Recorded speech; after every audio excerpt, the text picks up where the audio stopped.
حضرت سیدنا جبرائیل امی علیہ الصلاۃ والتسلیم اللہ کے حضور جناب نبی آخر الزماں صلی اللہ علیہ وسلم کی پیاری بارگاہ میں حاضر ہو کر بنی اسرائیل کے ایک بڑے عظیم الشان بندے کا تذکرہ بیان کرتے ہیں کہ اے اللہ کے رسول صلی اللہ علیہ وآلہ وسلم، اے میرے پیارے نبی، پہلی امتوں میں ایک اللہ کا عظیم بندہ ایسا تھا کہ جس نے 400 سال تک سمندر کے وسط میں پہاڑی پر اللہ کی خالص رضا کے لیے اس اپنے رب کی عبادت کی۔ رب ذوالجلال نے اس دوران اس کے کھانے پینے کا بندوبست اس طرح فرمایا کہ پینے کے لیے ایک چشمہ وہاں پیدا فرمایا اور کھانے کے لیے ایک انار کا درخت پیدا فرمایا جس سے وہ بندہ اپنی غذا بناتا ہے۔ حضرت سیدنا اسرائیل علیہ الصلاۃ والتسلیم اس کی روح قبض کرنے کے لیے تشریف فرما ہوئے۔ اس بندے نے کہا، مجھے تھوڑی سی مہلت دیجیے کہ میں وضو کر کے 2 نفل ادا کر لوں، جب میں دوسری رکعت کے سجدے میں پہنچ جاؤں تو میری روح قبض کر لینا۔ تو حضرت اسرائیل علیہ الصلاۃ والتسلیم نے کہا، اے بندہ خدا، میں نے اتنی مہلت رب ذوالجلال سے تیرے لیے اجازت اس کی لی ہے، رب ذوالجلال نے اتنی تیرے لیے ضرور مہلت رکھی ہے۔ بہرحال اس نے وضو کیا اور 2 رکعت نفل ادا کرنا چاہے۔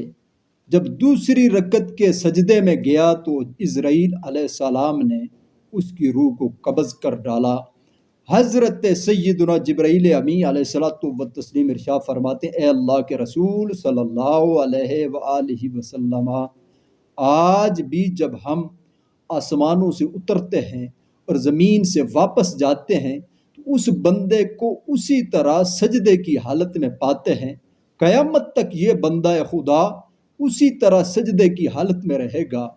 جب قیامت والا دن ہوگا، رب ذوالجلال ارشاد فرمائے گا فرشتوں سے، اے میرے فرشتوں، میرے اس بندے کو میری رحمت کاملہ واسعہ رافعہ کے ذریعے جنت کا مالک بنا دو۔ وہ بندہ خدا عرض کرے گا، اے اللہ عز و جل، میرا تو کوئی گناہ نہیں، میری تو ایسی عبادت ہے کہ اس میں کوئی ریا نہیں، کوئی غلط معاملات نہیں، میری زندگی خالصاً تیری رضا کے لیے تیری عبادت میں گزری۔ اے اللہ عز و جل، اپنے عدل والا میرے ساتھ معاملہ فرما۔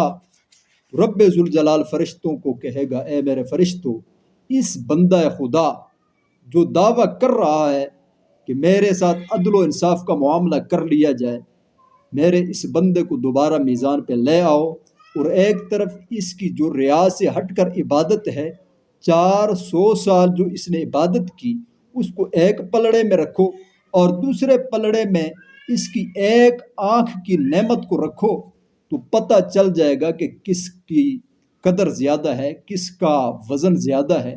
بہرحال جب اس کا نیکیوں اور اس آنکھ کی نعمت کا وزن ہوگا تو آنکھ والی جو نعمت کا وزن ہے وہ وزنی ہو جائے گا، وہ بھاری ہو جائے گا، اس کی نیکیاں کم پڑ جائیں گی۔ اب رب ذوالجلال کی جانب سے آرڈر ہوگا، اے میرے فرشتوں، میرے عدل و انصاف کی وجہ سے اس کو جہنم کا مالک بنا دو، اسے جہنم لے جاؤ۔ اب وہ بندہ خدا مجبور ہو جائے گا، عرض کرے گا رب ذوالجلال، اے میرے پیارے خدا، عدل و انصاف والا معاملہ نہیں، اے میرے پیارے رب، مجھ سے اپنے فضل و کرم والا معاملہ فرما اور اپنی رحمت و کرم و فضل کی وجہ سے مجھے جنت عطا فرما۔ رب ذوالجلال پھر فرشتوں سے کہے گئے، میرے فرشتوں، میری رحمت، میرے کرم، میرے فضل کی وجہ سے اس کو جنت کا مالک بنا دو۔ تو دیکھو لوگو، وہ بندہ خدا جس نے اللہ کی ایسی عبادت کی کہ اس صدی میں کوئی اس طرح کی عبادت سوچ بھی نہیں سکتا۔ ہماری تو کوئی عبادت نہیں، ہماری کوئی ریاضت نہیں، اگر کوئی عبادت ہوتی بھی ہے تو وہ ریا کے زمرے میں چلی جاتی ہے۔ بہرحال ہماری عبادتیں ناکام ہیں، ہماری عبادت اس لیول کی ہے ہی نہیں، ہم سوچ بھی نہیں سکتے۔ جب اس بندہ خدا کا یہ حال ہے کہ عدل و انصاف کا معاملہ جب آتا ہے تو رب ذوالجلال کے ہاں وہ جہنمی بن جاتا ہے۔ تو اے سننے والے، آپ بھی اور میں بھی یہ دعا کریں رب ذوالجلال کل قیامت والے دن ہمارے ساتھ اپنے فضل اپنے کرم والا معاملہ فرمائے۔ اور سننے والے، اللہ تجھے بھی بلا حساب و کتاب اور مجھے بھی بلا حساب و کتاب جنت الفردوس کا داخلہ عطا فرمائے۔ اور دیکھو لوگو، رب ذوالجلال کے کیسے کیسے نیک لوگ گزرے، رب ذوالجلال نے کیسی کیسی دنیا بنائی، کیسے کیسے انسانوں کو پیدا فرمایا کہ جنہوں نے کس طرح اپنے رب کی عبادت کی، ہم تو سوچ بھی نہیں سکتے۔